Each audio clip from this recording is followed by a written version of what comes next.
Não foi a atuação perfeita, não foi a atuação nota 10, evidente que não.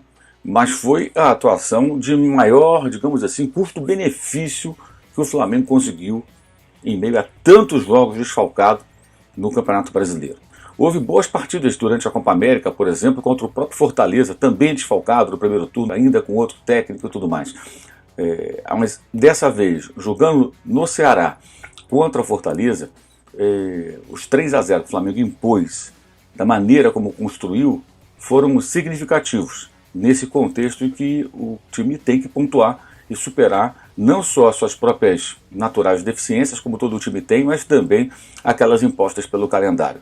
Falaremos desse jogo e também vamos falar da 7ª derrota nos 10 últimos compromissos do Palmeiras no Campeonato Brasileiro. Isso mesmo. Nesse vídeo, com apoio e patrocínio, você já percebeu, do OneFootball, o aplicativo que você pode baixar acessando o link que está aqui embaixo na descrição do vídeo. No OneFootball você tem o conteúdo diverso, né, com os principais campeonatos do mundo, com notícias, vídeos, com acompanhamento em tempo real, aliás, as estatísticas dos jogos.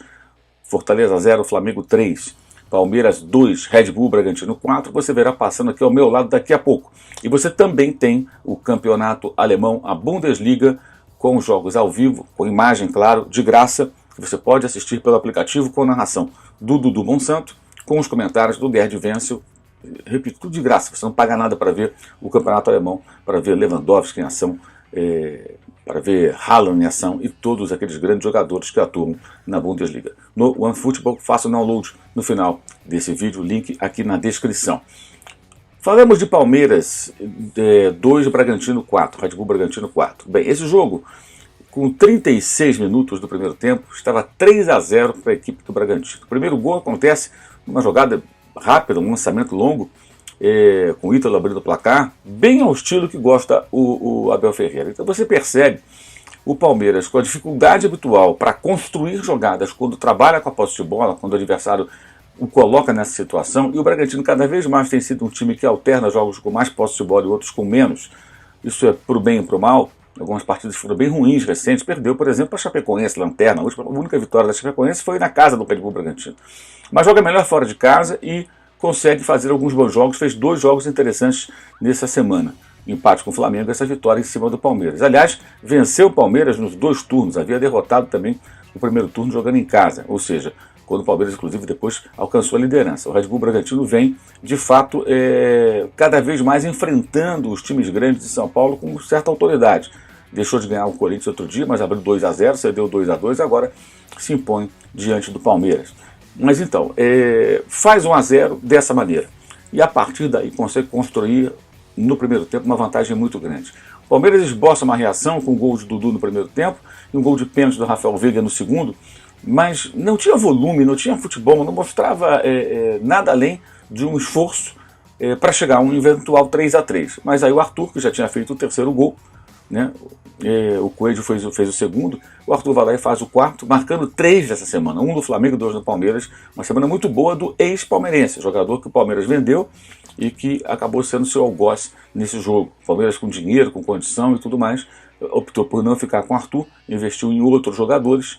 E o Arthur vai amadurecendo pouco a pouco com a camisa do Red Bull Bragantino, que aposta demais em jogadores muito bem jovens, né? E talvez o Arthur venha a ser aí a grande sensação em algum tempo. Vejamos como vai ser a evolução do bom atacante, né? Que além de rápido, finaliza agora muito bem, o chute contra o Flamengo foi um chute fora da área muito bom. Mas e o Palmeiras, gente? Claro que pode ganhar a Libertadores, é um jogo só, pode encaixar um jogo perfeito contra o Flamengo, pode ser campeão. Embora venha acumulando derrotas para o time carioca, né? Não vence o Flamengo a 9 confrontos. O técnico Abel Ferreira não conseguiu derrotar o Flamengo com nenhum técnico, né? Já passaram 2 aí nesse período em que ele é o comandante e ele não conseguiu vencer o Flamengo. Mas pode vencer, claro, é futebol. Só que o Palmeiras vai despencando na tabela de classificação, o seu futebol cada vez pior, o técnico reclamando do vizinho, dando sinais de desgaste com relação ao seu elenco, tudo aquilo que ele falou dos jogadores e tal, depois de eliminar o Atlético sem vencer o Atlético, né, com 2 empates, parece que vai para o espaço agora. Então é um momento bem delicado do Palmeiras. Eu acho que isso tem a ver com uma coisa muito importante, que é você não se contentar só com o resultado. O Palmeiras ganhou 2 títulos. Óbvio que quando ganhou a Copa do Brasil e antes a Libertadores, deveriam comemorar, a torcida ficar feliz e tudo mais. Isso é perfeito, é óbvio, é até redundante falar. Mas o clube tem que ficar inquieto. Tem que tentar colocar na régua o que está sendo aproveitado em relação ao que o elenco pode oferecer.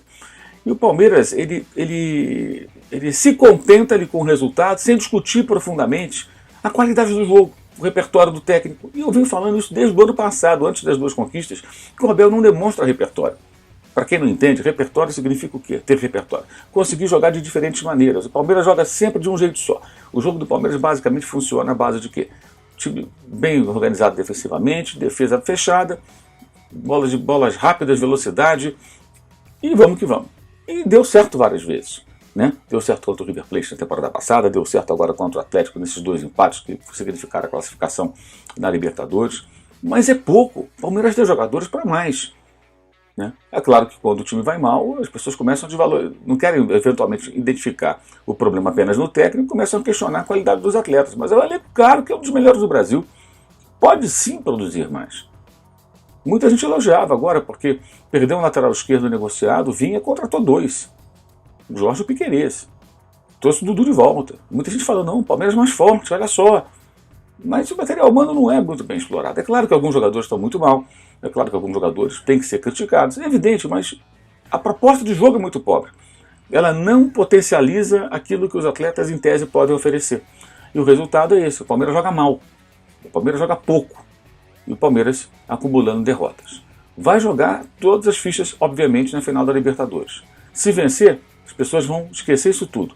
Quando deveriam, mesmo com a vitória eventual contra o Flamengo no dia 27 de novembro no Uruguai, discutir a qualidade do jogo e pensar no que quer para o ano que vem o Palmeiras. Independentemente do resultado. Mas não será assim, como não foi agora, depois do jogo contra o Atlético. Só se elogiou e pouco se observou problemas que o time tem, apesar de ter eliminado o Atlético.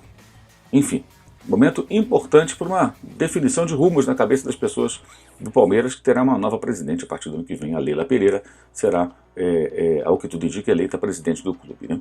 E já no Flamengo, o que se vê? É um time que, já falamos sobre isso outras vezes, o Renato agregou uma maior capacidade de aproveitar jogadas de velocidade, quando o adversário concede espaços, e tem essa coisa de enfiar a faca e rodar. Né? O Flamengo, com o Renato, nisso é mais parecido com o Flamengo de Jesus do que o do Dome, do que o do Ceni. No sentido de que quando faz um gol, o adversário balançou, né? Em geral, quando um time toma um gol, ele sente, né? Pô, tomei um gol aqui e tal, tem que me organizar, buscar um resultado e tal, reagir de alguma forma. E nesse intervalo, o Flamengo vai lá e encaçapa mais gols. Tem sido assim em vários jogos e foi de novo contra o Fortaleza, num jogo que teve como virtude: o Flamengo não sofreu defensivamente, também muito em função da proposta muito cautelosa do técnico Juan Pablo Voivoda. Não foi bem nesse jogo o técnico do time cearense, mas o Flamengo não sofreu, controlou muito bem o jogo, trabalhou com a posse de bola, organizado, não foi aquele jogo aleatório e tal. E quando fez 1-0, aproveitando ali um erro do sistema defensivo do goleiro Felipe Alves também, que saiu muito mal do gol, fez 1-0 com o Pedro, rapidamente marcou 2 gols com o Michael, que fazia uma partida muito ruim, é incrível isso. O Michael jogava muito mal, muito mal. E acabou marcando 2 gols, ou seja, o time venceu e venceu bem, mas não fez um grande jogo. O placar é até um pouco exagerado em relação ao que foi a partida, não teve esse volume de chances criadas, mas em pouco tempo resolveu. O que o Flamengo tem que fazer? Não pode se contentar só com o resultado. Né? O Flamengo tem que colocar essa régua sempre no alto. Depois que atingiu o chamado outro patamar, se deixar cair, se contentar, vencemos é o que importa. Não, o Flamengo tem que pensar, vencemos, mas sempre queremos mais. Essa tem que ser a filosofia do Flamengo. Deveria ser do Palmeiras também, e de todos os grandes clubes do Brasil, quando conseguem reunir bons jogadores em elencos mais fortes. Mas nem sempre é. O resultadismo é um mal. É preciso associar a reverência pela vitória, pelo resultado, com um espírito crítico mais aguçado, para se buscar mais e mais. E eu acho que esse é um ponto importante nesse time do Flamengo. Mas com tantos desfalques, né? Aliás, sobre a manifestação do Renato, que reclamou da imprensa, de um jornalista especificamente, que deu a notícia de que o Bruno Henrique e o Diego Alves não jogariam porque seriam poupados e os jogadores, segundo ele, estão machucados. Eu falo sobre isso na minha live, falei na minha live, o link está aqui embaixo na descrição do vídeo, você acessa na live não só a entrevista do Renato, como o meu comentário a respeito desse assunto você pode encontrar na live após o jogo Fortaleza 0, Flamengo 3. Repito, o link aqui embaixo na descrição desse vídeo. Ok? Lembrando também para você a nossa parceria com Caneca 360, cupom Mauro, 10% de desconto na compra de qualquer caneca do canal, da Live Soft Open, do Flamengo, do Palmeiras, do Atlético, do Corinthians, dos ídolos desses clubes e tantos outros, da NFL, da NBA, da Fórmula 1. Muitas opções você tem lá, acesse o site, link na descrição, e também na descrição do vídeo você encontra o link para o nosso curso online de jornalismo esportivo, sempre à disposição dos interessados no conteúdo que a gente ali compartilha, que é um pouco da nossa experiência acumulada aí em quase 4 décadas de profissão. Lembrando, teremos live na quarta-feira, depois de Flamengo e Juventude. Quarta-feira, o jogo é às 7, lá pelas 9 da noite, mais ou menos, a live falando dessa partida pelo Campeonato Brasileiro. Ok? Valeu, saudações!